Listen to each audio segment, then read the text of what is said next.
On this week's episode of the Crushing Debt Podcast, is your credit card a toxic debt and how to break up with it? So welcome back to this week's episode of the Crushing Debt Podcast. My name is Sean Yesner, owner and founder of Yesner Law, and I am joined, as always, by your financial coach, George Corbello. How you doing, George? I have to say, I've had quite a few exes in my life that seem to be like toxic debt. So yes, but I'm doing well. I'm here, breathing. Started exercising because my doctor said, my doctor told me I got to move around and stuff like that. Blah, Yeah, blah. exactly. So I'm very, very sore, but feeling good overall. What kind of exercise you doing? I'm trying to do the just weight training, doing some dumbbells, because that's what I am. Dumbbell? I'm a dumbbell, but trying to do some weight training and stuff. Did you join a gym or are you doing it at home? No, doing it at home. There's some material on YouTube to at least get things going, and I do have a trainer.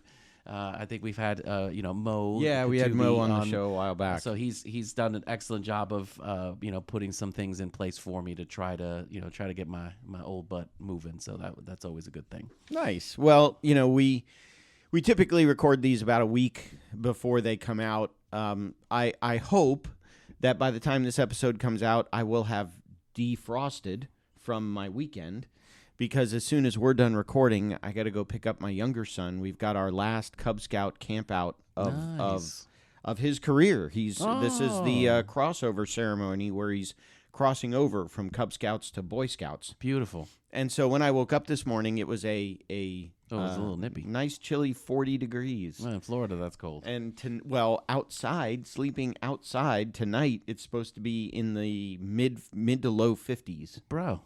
Well, you'll be okay. So don't worry about it. Put some kind of heated something in your duffel bag or your sleeping bag, and you'll be just fine. What I heard was that sleeping on an air mattress, the air mattress, the air in the mattress just absorbs the temperature of the air around it, right? And so it makes sleeping on the air mattress even colder. Oh, you're gonna have fun. Oh yeah, I've got thermal underwear. I've got a sleeping bag and a blanket and thermal underwear that I'm all gonna wear at night. TMI, my friend, but that's good. That's good to know that you're gonna be, at least try to be toasty. And if you join the Patreon page and pay, you can see pictures of me me in my thermal underwear.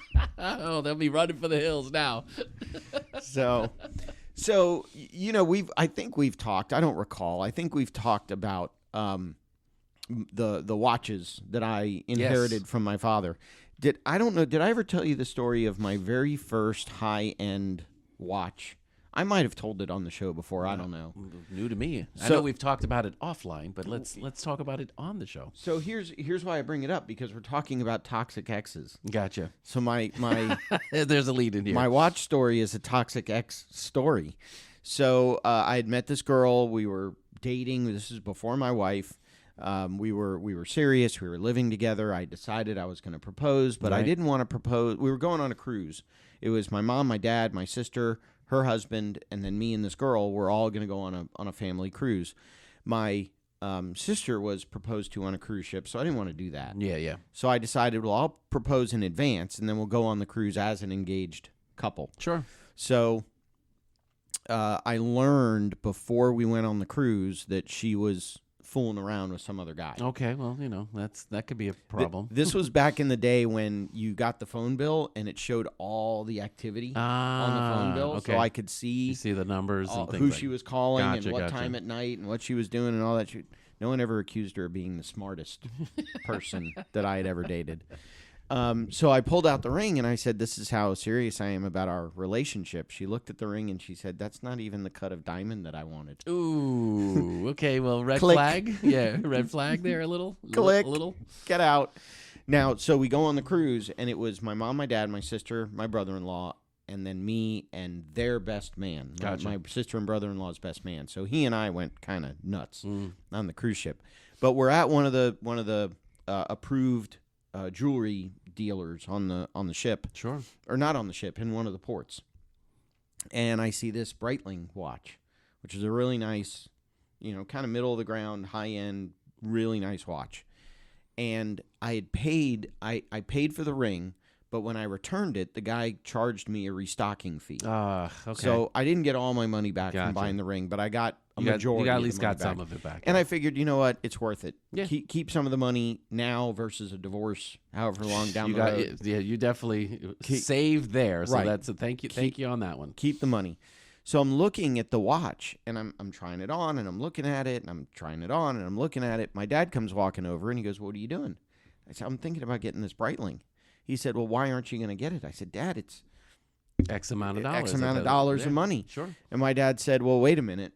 You were going to spend Y amount of dollars of money on this ring." I said, "Yeah." He said, "When you return the ring, you paid the restocking fee, and you have X amount of dollars left, don't you?" And this was, I don't even think girl math existed. But if it did, this was complete girl math. Right in there. He's like, you already spent the money. Girl math. You already spent the money. The watch was free because when I returned the ring, the value of what I did not get back in the restocking fee equaled the value of the watch. There you go. So I bought the watch. You got free shipping too.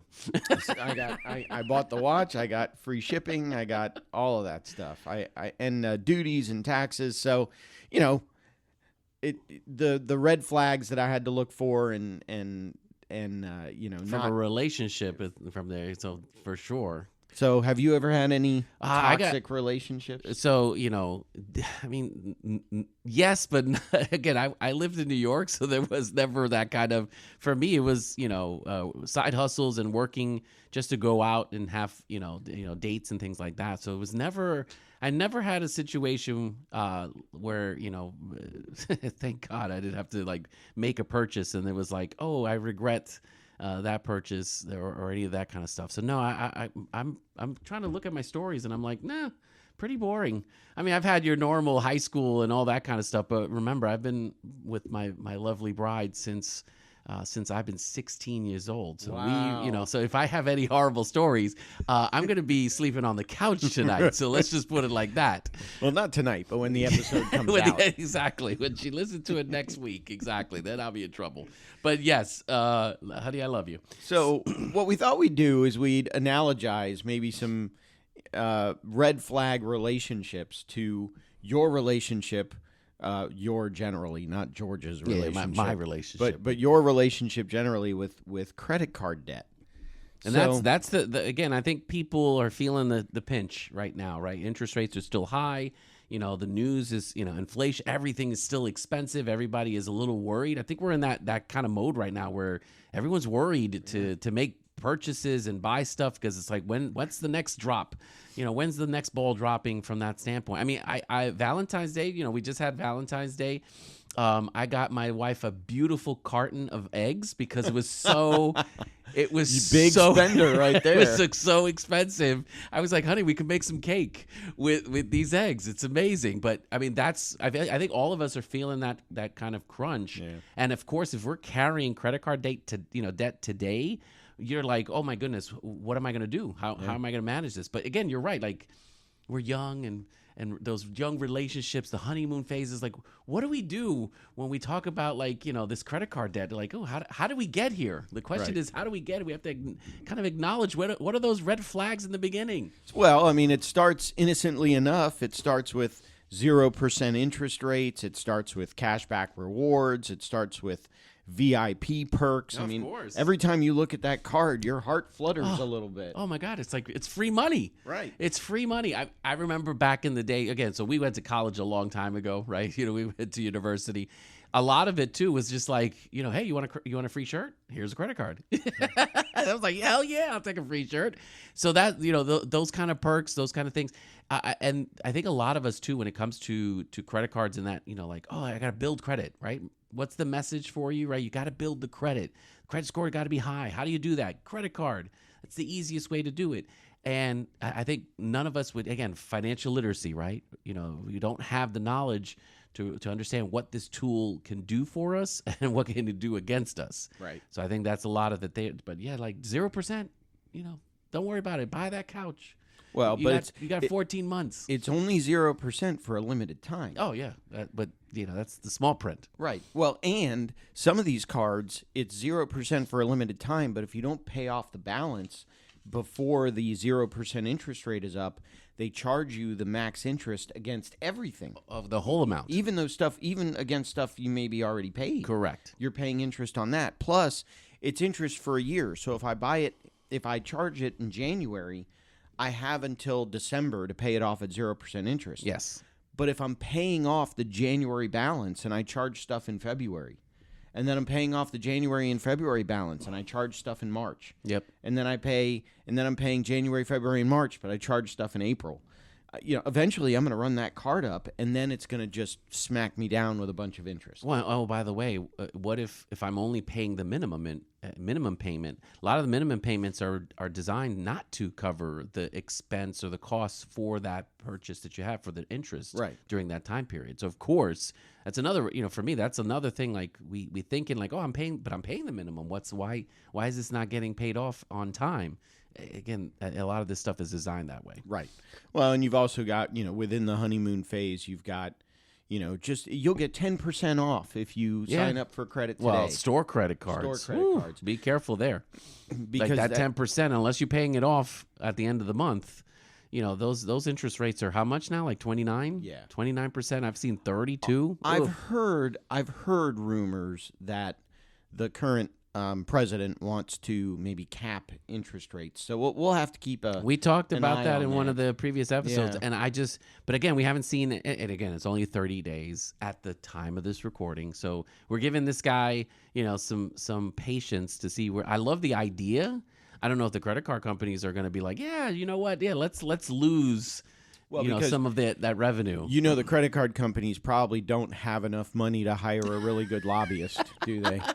A lawyer, a lobbyist. No, yeah, I don't think that's how that works. But we'll have to see where that goes. But I agree. I think people are feeling the pinch when it comes to those interest rates once they get to that level. Yeah. So what are some other red flags that you're in a toxic credit card relationship? Well, the way she dresses. Oh no, I'm sorry. The credit card. Flirting with other guys. Flirting with other guys. The looking at the ring and going, "That's the wrong cut." Remember? That's what you. Geez, that was a huge red flag. A little bit. I think you dodged a bullet at that one. I typically don't take. So I've told my wife when I started dating her. I've told other girls when I've started dating them.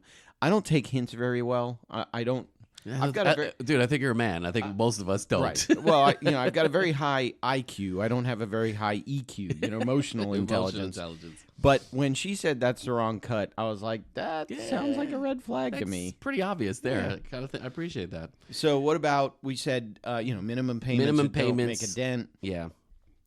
Interest rates. Adjusting interest rates. Well, we don't realize, and I think some people do, but again, as part of financial literacy, APRs, right? The APRs themselves, they're adjustable. They can go up depending on Fed rates. Any changes that the companies may think. If you miss a payment, that's going to inflate or change your interest rate as well. So a lot of those kind of things. Once again, you're thinking like, wow, 0%, or maybe a low interest rate in the beginning, 4.99, that gets you there. Mm-hmm. As soon as you miss a payment, or if you're late, not even miss a payment, like late with a payment, they automatically can make the change in the terms and automatically itself, jump it back up to like a 29%. I've seen situations. I've had clients that they miss a payment, they're late on a payment, whatever. It impacts their credit score. And then when it impacts their credit score, other cards say, well, we're going to adjust your interest rate. Yeah. Or we're going to drop your available credit, or we're going to do this, or we're going to do that. So it's like the girlfriend talking to all of her friends about. Did you know what he did? Yeah. So you got to be careful about that kind of stuff. Another red flag for me, where it's like all your business is out there in the Ethernet. So yeah, I would be careful there too. But there you go.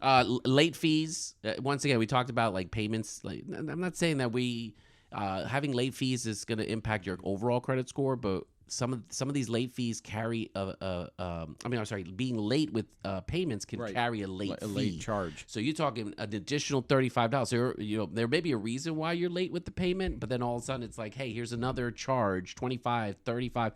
That's capped. I know there's some states that cap it at a certain amount, but you're still looking an additional $25 on top of what you should have been already paying as well. Well, and again, they add up. So if it's 20, that is also paid interest. Right. If you don't pay it too. If it's $25 and you miss 10 of them, that's $250. Yep. What could you do with $250? I could do pretty much, I don't know. What can I do, actually? I'm trying to figure that out. Well, and unnecessary spending. We talked about the store cards. We talked about, we've talked before about, do I really need this thing right now? Should I sleep on it? Should I wait? Can I find it somewhere else? Can I find it? It actually kind of got me upset. I was out last week and I was out somewhere that I'd never been before. I was out in Wesley Chapel. Yeah. And they have a Cigars International out there. Ooh. And so I walk into Cigars International. I'm looking around. They have one of my favorite cigars that is normally like $10, $11 a cigar. They had a 4-pack for $35. Nice. So it was like $9 and something cents per cigar. So I'm like, cool. So I bought it because it was, $1 or $2 off per cigar. Yeah. So then I was waiting for another buddy of mine to arrive. So I go walking around an ABC liquor store. I see the same 4-pack in the ABC liquor store, $31. I was like, son of a gun. So I almost returned it to Cigars International. Walked in there and went, ABC has the same deal for $31 for the 4-pack. Get me my $4 back. Oh well. So emotional spending. Yes. It was a brand new cigar place that I'd never been to before. My emotions got the best of me. You supported local business. So I'll let you. You got to be kind of smart with that. So that's okay. So how do we? It was easy for me. All I had to do was snap the ring box shut and kick her out of my house. Get out of here. But how do you, and I used some language that would cause this episode to be explicit, to get an explicit tag. You boop, boop, boop. Yeah. Gotcha. Okay. But how do you break up with your credit card debt? So depending on the amount of credit card that you have, it might be a slow breakup. But I think you have to. For me, it's acknowledging that acknowledging the red flags finally. Like, okay, we are in a situation, we're in an issue that we need to change and we need to get out of. So acknowledging that you have a problem is usually the first step. Number one, yeah. To say, okay, we got to get out of this. Different ways to really to do it. For me, again, as a coach, if we're going to be dedicated, we're going to go. First thing that I always tell folks is no new debt. You have to commit to, for a budget or a spending plan that says we're going to live within our means. So that's the first thing that we need to kind of acknowledge. So that means no new debt from that standpoint. And then how do we pay it off? Again, we have, debt avalanche, debt snowball, but basically taking each of the debts and attacking them. Yeah. Depending on what your priorities are when it comes to eliminating the debt, but you have to have a plan that says I'm targeting and we're going to send more than just the minimum payment towards each of these debts. And then usually with debt snowball, it's taking the smallest and we're basically throwing everything at that until it's paid off, and then moving to the next one. Debt snowball is the smallest debt. Debt avalanche is the smallest or the largest. Interest rate. Right. Correct. Got it. Okay. And I agree. I was talking to somebody the other day that we were talking about bankruptcy, and I said to him, "Look, your debts are current. You make good money. Bankruptcy may be a little bit of overkill for what you need." And he said, "Well, what about if I go out and I get a loan and use that like a consolidation loan to pay off the other debts?" I said, well, a consolidation loan is good. Yeah. But it's an option. But number one, don't then charge up the cards again. You'll just double your debt. Right. New debt. Anybody has no new debt. Right. That's got to be the mantra. The one thing I agree with the guru in our industry, the 800-pound Ramsey in our industry, you don't borrow your way out of debt. Yeah. So I don't mind a consolidation loan. I think that's a good tool. I've used it before. Yeah. But what I did was I cut up the cards that the debt consolidation paid off, and I kept one for emergencies, and made sure that I paid that one card off every month. Right. And then all the interest that I saved went towards, I forget if I did a snowball or an avalanche, but it didn't take much just to knock out all the debt. But I think that's the key, is that if you're gonna balance transfer the cards, if you're going to consolidate the cards, if you're going to do that kind of stuff, don't run up the debt again. No new debt. And that's what gets most people, they take out the home equity line. You take out those types of, debt consolidation. Any of those kind of things are great options. But if you're not committed to, actually eliminating the debt and not creating the new debt, most, and again, I don't know what the stats are behind it, but most people end up in the same place, even though the intentions are there. The mindset, you haven't shifted the mindset to go, okay, no new debt, because I want to live this kind of life. I don't want to be in this endless cycle. I feel like the hamster on the wheel, right, where we're just spinning, making a lot of money or making money, and all of it is going to make big buildings and in Delaware kind of thing. The definition of insanity: doing the same thing over and over and expecting a different result. I would say, and I love the fact you said cut up the cards.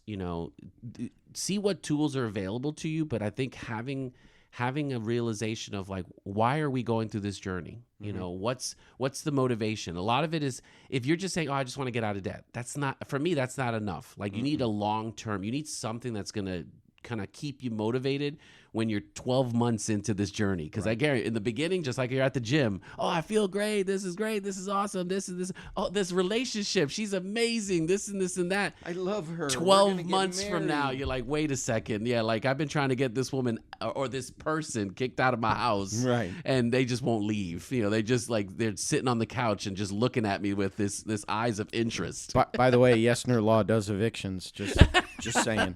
There you go. Okay, so you've broken up with this toxic credit card. You finally gotten this credit card out of your life. Yeah. How do you stay strong? How do you move on? How do you avoid we want you back, we miss you, we were so good together? but baby, here's another zero interest. Here's another. So here's a special offer. Here's if a you special sign up offer. Again. Well, it's only temporary, babe. I'll be there and I'll leave again. You're gonna be tempted again. So I think for you, it's a budget that works each month, that says also living within your means, having a strategy. But once again, I go back to the why. Why are you on this journey? Why do you want to build wealth? Why do you want to do these kind of things? And for certain people, it's I want to have retire on the island. I want to retire with dignity. Whatever those motivations are, those are the things you have to keep yourself kind of motivated. Keeps you motivated. That keeps you moving. I think when you see the results as well, like once you've broken up and the girlfriend or the ex is gone, the debt is gone, you're gonna realize like you're gonna feel differently. You're gonna be either happier or just less stress. Those kind of things itself can you really lean on those emotions, allow you to keep moving. Like, why would I want to go back? Right. Why would I want to do that again? It just doesn't make sense. Back to that crazy person.